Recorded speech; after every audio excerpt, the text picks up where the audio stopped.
with the son of our favorite, Audrey Hepburn. Just to let you know, Audrey Hepburn is known to Filipinos across generations.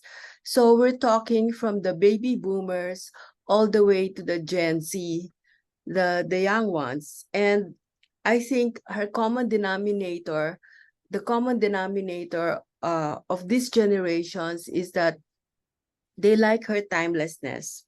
So I know you've done countless or many interviews with other media from all over, but I think this is the first time that you will be doing an interview with the Philippine media and for the Filipinos. And That is correct. yes. And so we would like to start off with the exhibit, which is a first for us. It's a first in Asia.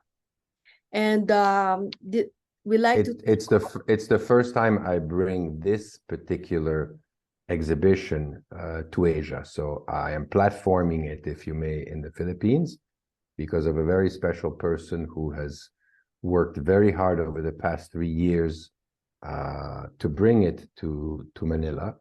Her name is Carmina Sanchez Jacob, and she's my partner in this project. And the idea is to use Manila as a platform to then potentially go to other locations. There have been, over the past 30 years, since we use them as fundraising tools for nonprofit, as is this one, other exhibitions, which we did originally, one with Ferragamo, which then went to Japan and Australia and Hong Kong and so forth.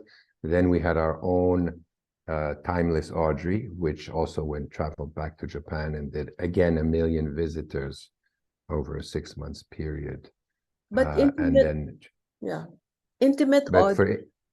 for Audrey is the first time. Intimate Audrey was created to celebrate her 90th, what would have been her 90th birthday in her birth town of Brussels, Belgium. It then traveled to Amsterdam in Holland, where she's in the Netherlands, where she spent the war. And ultimately, we had to stop it early in 2020 because of the pandemic. So that was 4 years ago. That was 4 years ago. Yes. So we were stopped. We were on hold for 2020 and 2021. And in 2022, as we saw that the pandemic was relenting a bit and hopefully is now somewhat behind us, we started working again on putting together this particular program. So how do you feel about bringing the exhibit to Asia, to the Philippines? Wonderful. Particularly. Wonderful, wonderful. I've been told about the love for my mother in the Philippines for many years. A very dear friend who was Marlon Brando's last wife and the mother of two of my very dear friends who are his youngest children. Marie is Filipino, and she always used to say, you should go, they love your mother over there, and so forth. She's no longer with us, unfortunately. But I've been wanting to do this. It was in my bucket list.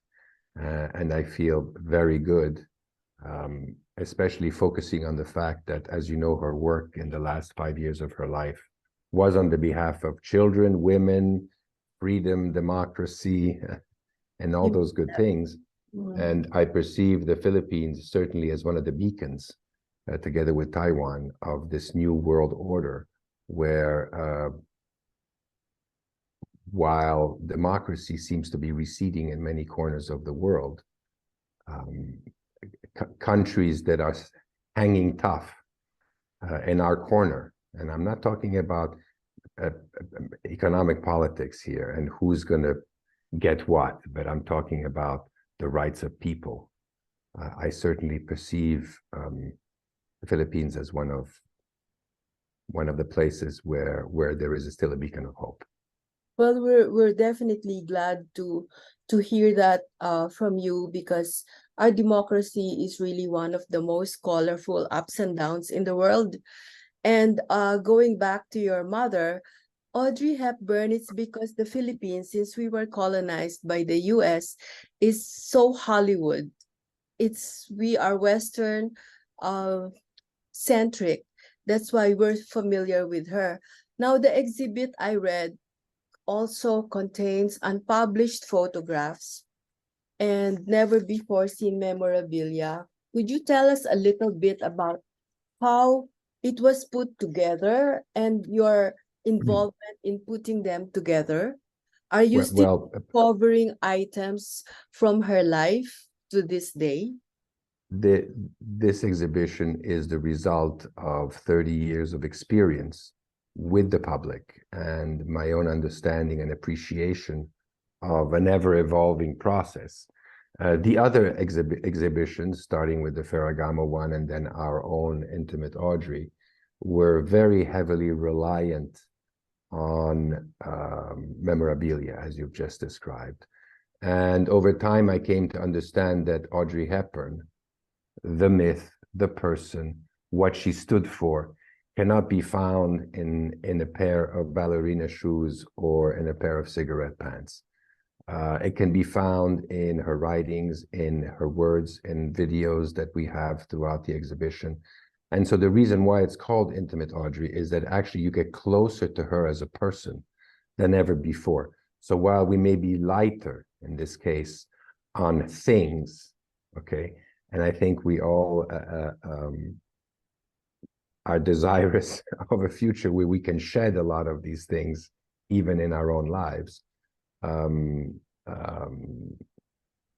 I think we get closer to her philosophies, to her desires, her dreams, and her wishes, much more so than before.